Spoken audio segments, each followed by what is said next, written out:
ராம் ராம். வாழ்க வளமுடன். Voice of காஞ்சி நேயர் அனைவருக்கும் இனிய மாலை வணக்கம். இன்னைக்கு இன்னொரு வித்தியாசமான பதிவு. விஷ்ணு சகஸ்ரநாமத்தில் வர முதல் வார்த்தை ஸ்லோகம் விஸ்வம். அதுக்கு எப்படி ஒரு அனுகிரகம், எப்படி ஒரு மேன்மை, எப்படி ஒரு அர்த்தம், அதை பார்க்கலாம். நர்மத ஆத்து கரையோரத்தில் ஒரு முனிவர், அந்த ரொம்ப பெரிய பண்டிதர் அவர். முனிவர்னா எல்லாத்துலேயும் படித்த பாண்டித்யம் பெற்ற முனிவர் அவர். வேதம், இதிகாச, புராணம் எல்லாம் தெரியும், கற்று தேர்ந்தவர் அவர். ஒரு அந்தணங்கிறதுனால இதரான்னு ஒரு பொண்ணை கல்யாணம் பண்ணிக்கிறார்.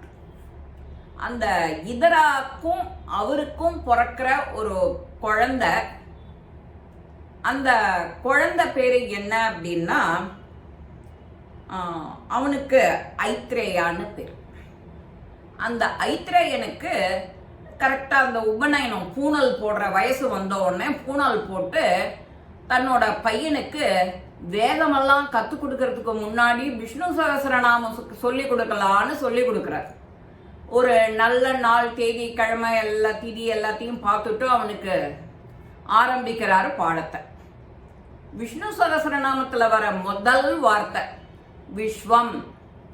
விஸ்வம் விஷ்ணுர் வஷட்காரோ பூத பவ்ய பவத் பிரபுஹோ பூத விருத்பாவோ பூதாத்மா பூத பாவனஹ. இதுதான் அந்த ஸ்லோகம். அதுல விஸ்வம் அந்த ஒரு வார்த்தை அதை சொல்லி அதுக்கு பிராக்டிஸ் பண்ணி கொடுக்குறாரு. அது சொல்லிகிட்டே இருக்கான்.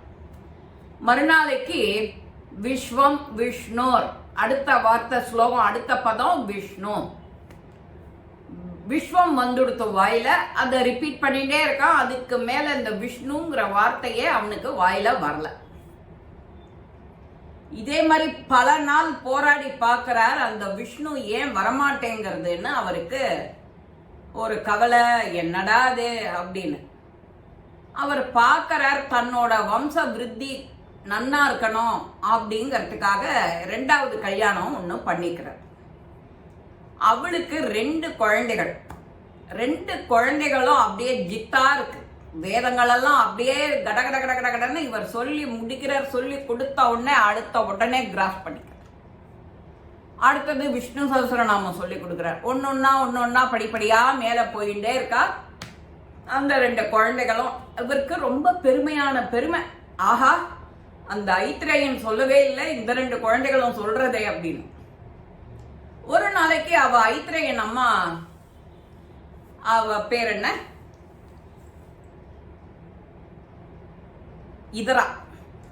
இதராக்கு மனசு ரொம்ப வருத்தமா இருந்தே உடனே ஐத்ரேயனை கூப்பிட்டு கேட்கிறா, என்ன ஐத்ரேயா, நீ விஸ்வத்தை விஸ்வம்ங்கிற ஒரு வார்த்தை அவர் அப்பா சொல்லி கொடுக்குறா, குரு சொல்லி கொடுக்குறான்னா நீ அதுக்கப்புறம் நீ மேற்கொண்டு போகவே மாட்டேங்கிறியே. மலை வரிச்சி குண்டின மாதிரி அந்த பையனை அவன் நினைச்சு கவலைப்படுறா. அவன்கிட்ட கூப்பிட்டு கேட்ட உடனே அவன் திரும்ப விஸ்வம் அப்படின்னு சொல்லிட்டு போயிட்டான். இதையே சொல்லிட்டு இருக்கானே அப்படின்னு ரொம்ப மனசு வருத்தமா இருந்தே அவன் வீட்டை விட்டு வெளியில போயிடுறான்.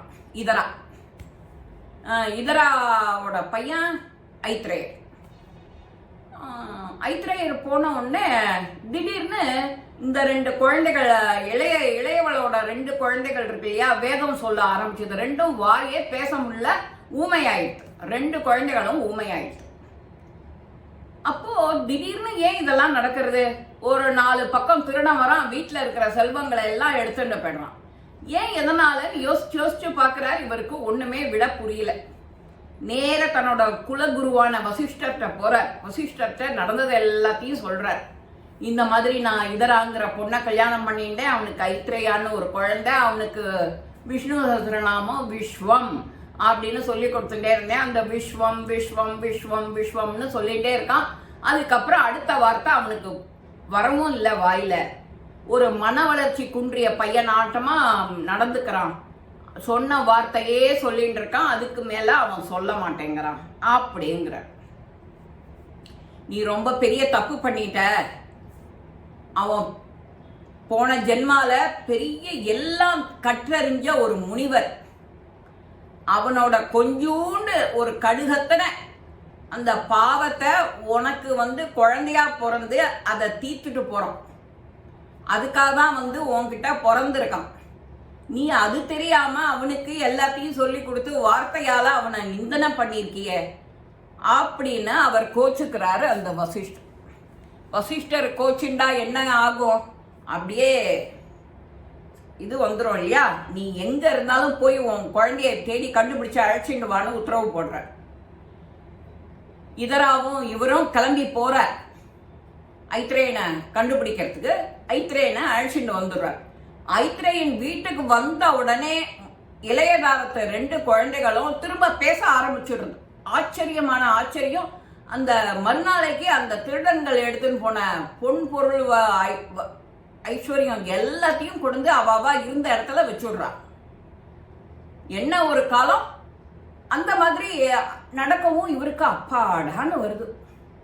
ஒரு மூச்சு, பெரிய மூச்சு, நல்ல காலம்டாப்பா, நாம தப்பு பண்ண தெரிஞ்சோமே அப்படின்னு. அததான் அந்த விஷ்ணு சகஸ்ரநாமத்துல வர விஸ்வம் அப்படிங்கிறதுக்கு என்ன பொருள்ங்கிறத அவன் அப்பவே அந்த அவனோட பிறப்பு என்ன இதுங்கிறத இவன் உணர ஆரம்பிச்சிட்டான். அந்த முதல் ஸ்லோகத்திலேயே, முதல் நாமாலேயே அவனுக்கு அது புரிஞ்சு விடுறது. நீ அது தெரியாம அவனை ஃபோர்ஸ் பண்ணி இதை பண்ணு, அதை பண்ணு, அதை பண்ணு, அதை பண்ணு, அடுத்தது சொல்லு, விஷ்ணு விஷ்ணு விஷ்ணுன்னா அவனுக்கு வரல. அவன் எல்லாமே கற்று தெரிஞ்சுட்டான் அந்த ஒரு வார்த்தை, ஒரு பதத்துல அப்படின்னு அவர் சொல்லவும் இவனுக்கு ரொம்ப மகிழ்ச்சி ஆறுது. இந்த இவருக்கு பிராமணர், அந்த முனிவர பிராமணருக்கு ரொம்ப சந்தோஷமாகி உடனே சொல்றார். அப்பதான் இத பீஷ்மர் தர்மருக்கு யுத்த காலத்துல சொல்றார். முதல் பதமான விஷ்ணு சகஸ்ரநாமத்துல வர விஸ்வம் அந்த பதத்தை அவனுக்கு சொல்லி புரிய வைக்கிறார். இந்த ஒரு வார்த்தைக்கு எவ்வளவு பெரிய உன்னதமான விசேஷமான அர்த்தம் இருக்குங்கிறது இத கேட்க கேட்க கேட்க கேட்க நீ உணர உணர உணரதான் அது தெரியும் அப்படின்னு. அந்த ஐத்ரேயனுக்கு அந்த விஸ்வத்திலேயே தன்னுடைய பிறப்பி அப்படிங்கிற அந்த போன ஜென்மால இருந்ததெல்லாம் அவனுக்கு ஞாபகம் வந்துடுறது. அதோட இந்த விஷ்ணு சகஸ்ரநாமத்துல இருக்கிற எல்லா பொருளும் அவனுக்கு புரிஞ்சு விடுறது. எதனால நம்ம அப்பா ஃபர்ஸ்ட் விஷ்ணு சகஸ்ரநாமத்தை சொல்லி கொடுத்தா இத்தனை வேதங்கள் இருக்கும் போது அப்படின்னு அவன் யோசிக்க ஆரம்பிச்சிடுறான். அவனோட இது எல்லாம் கிடைக்கிறது. அதனால யாரை பார்த்தாலும் சிரிச்சுட்டே விஸ்வம் விஸ்வம் விஸ்வம் விஸ்வம்னு சொல்லிட்டே இருக்கான். அந்த விஸ்வங்கிறதுக்கு எவ்வளவு அழகா பொருள் கிடைச்சிருக்கு பாருங்க. நாமளும் உதாசீனப்படுத்தாம நம்ம பெரியோர்கள் முன்னோர்கள் சொன்னதை கொஞ்சமான காது கொடுத்து கேட்டு அதை கொஞ்சம் கேட்டு சொன்னோம்னா நம்ம வாழ்க்கை பிரகாசமாகும். என்ன நான் சொல்றது புரியுறதோ இல்லையோ? இந்த பதிவு எல்லாருக்குமே பிடிச்சிருக்கும். லைக் பண்ணுங்க, ஷேர் பண்ணுங்க, பெல் பட்டனை கிளிக் பண்ணுங்க, சப்ஸ்கிரைப் பண்ணுங்க, கமெண்ட்ஸ் பாக்ஸில் கமெண்ட்ஸ் போடுங்க. ஸ்ரீ மகாபெரிவா திருவடிகளே சரணம். நல்லதே நடக்கும். ஆனந்தமா இருப்போம் நண்பர்களே. வாழ்க வளமுடன்.